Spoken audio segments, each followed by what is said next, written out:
Então, que cada um de nós não venhamos a viver com os pensamentos e com os desejos carnais, os desejos da concupiscência, ou seja, os desejos da carne. E esses desejos da carne não se relacionam somente aos desejos sexuais, mas a outros tipos de desejos carnais, né? Como coisas ruins que muitas vezes nós podemos desejar, né? Muitas vezes as pessoas desejam até mesmo a morte, né? Isso é pecado também, isso é concupiscência. Muitas vezes as pessoas desejam os bens dos outros, né? Muitas vezes as pessoas desejam tudo aquilo que é dos outros, as esposas, né? As mulheres dos outros, né? Às vezes vê uma outra mulher e há aquele desejo, mas não somente desejos carnais. Aqui a concupiscência fala sobre desejos carnais, mas também sobre todos os tipos de desejos malignos que nós possamos ter. Também se torna uma concupiscência. Os desejos carnais, o desejo da nossa carne, o desejo que nós colocamos no coração muitas vezes, que não devemos usar daqueles desejos, aquelas coisas ruins que muitas vezes nós desejamos, que vai ser prejudicial à nossa vida e à vida dos nossos semelhantes. Então nós não devemos ter esse tipo de desejos, dessas paixões, né? Tem gente que, por exemplo, tem um desejo fascinante por riquezas, querem ser ricos. Isso também faz parte da concupiscência. Querem ser pessoas, digamos assim, bonitas, né? Da sensualidade. Tem esse desejo de atrair as pessoas pela sua beleza, pela sua aparência. E isso também é concupiscência.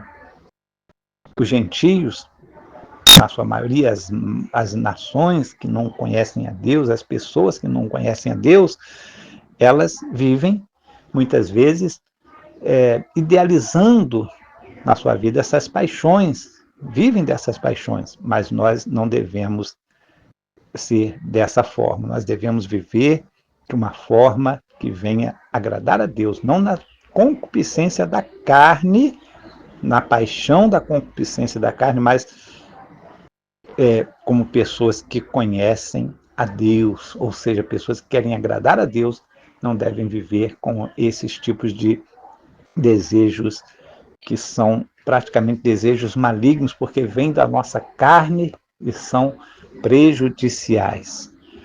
Então diz aqui também a outra questão, né, além da sexualidade, sobre oprimir ou enganar a seu irmão em negócios, ou seja, em assuntos relacionados à profissão, assuntos relacionados a qualquer tipo de negociação, né? Seja venda, seja compra, seja aluguel, seja a forma em que vai surgir as trocas de bens materiais ou até mesmo de bens imateriais, mas que nós sejamos justos em nossas formas de tratar as pessoas em negócios, em qualquer tipo de negócio, qualquer coisa que nós tratarmos, que nós sejamos justos, que sejamos honestos, que sejamos não imparciais, mas que nós sejamos sempre justos nos nossos negócios, em tudo aquilo que a gente tratar, né? Que sejamos verdadeiros, que sejamos ali o máximo de seriedade, que usemos o máximo de seriedade para que possamos ter uma vida com o nosso próximo, com as pessoas que estão ao nosso redor, de pessoas que não têm nada que temer, não temos nada que alguém possa falar, olha, aquele ali é um pilantra, aquele ali é uma pessoa desonesta, aquele ali é alguém que não paga, aquele ali é alguém que deixa de cumprir com as suas obrigações, etc, etc. Nós não devemos viver dessa forma. Nós devemos procurar sempre viver os nossos negócios e tratar os nossos negócios com bastante seriedade, com bastante cuidado. É claro que nós podemos passar por momentos difíceis, deixarmos de pagar alguma coisa, podemos sim, e às vezes acontece, né? Mas nunca devemos deixar de pagar aquilo que nós devemos. A ninguém devais coisa alguma, diz o apóstolo Paulo em outro texto, né? Exceto o amor, que nós devemos sempre estar em dívida com o amor, devemos sempre amar o nosso semelhante. Esse é o ensinamento bíblico, é o ensinamento que o apóstolo Paulo se refere aqui. Devemos ser pessoas leais, pessoas verdadeiramente compromissadas com o bem-estar do próximo, com a questão de justiça em todas as situações, em todas as coisas que nós realizarmos na nossa vida, principalmente quando envolver outras pessoas, quando envolver outras pessoas que vão depender muitas vezes de nós para solucionar muitas vezes os seus problemas, como a questão de nós pagarmos alguém a quem estamos devendo, né? Ou se nós comprarmos alguma coisa também e nos comprometermos a pagar, que nós venhamos a pagar aquilo que nós nos comprometemos, né? Ali fielmente, tá bom?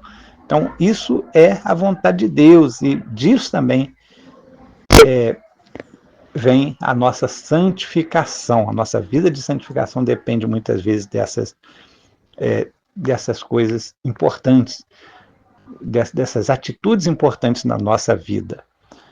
Porque aí tem um motivo, né?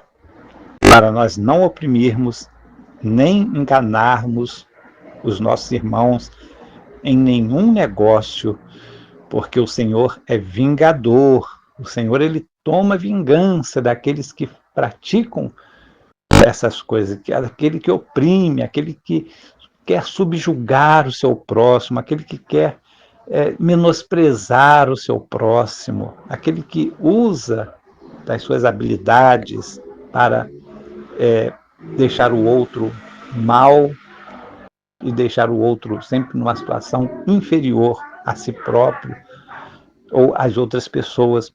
Então nós não devemos fazer isso jamais, porque Deus é vingador de todas essas coisas, de todas essas atitudes, como também diz aqui o apóstolo Paulo, que ele falou antes para os Tessalonicenses. E aqui no final diz, porque não nos chamou Deus para a imundícia, mas para a santificação. Deus não nos chamou para uma vida de coisas ruins. Não, Deus nos chamou para uma vida de bem, para uma vida do bem, para uma vida de santificação, ou seja, de melhora a cada dia. E todas essas situações que nós falamos aqui sobre a sexualidade e também sobre as questões sociais, né, que envolvem aí negócios, nós devemos ter todo o cuidado para nos mantermos ali o máximo de fidelidade, né? Sabendo que, é claro, nós podemos passar por problemas, como nós falamos aqui,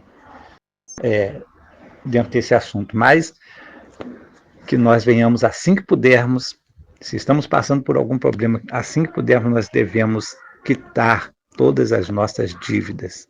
Isso é que é o bom, isso é que é o viver cristão verdadeiro, é isso, não deixar as nossas dívidas passarem em branco, simplesmente por questão de nós termos que ser luz, temos que ser pessoas que alguém possa chegar e dizer, não, essa pessoa aqui, ela até pode dever, mas ela paga aquilo que deve.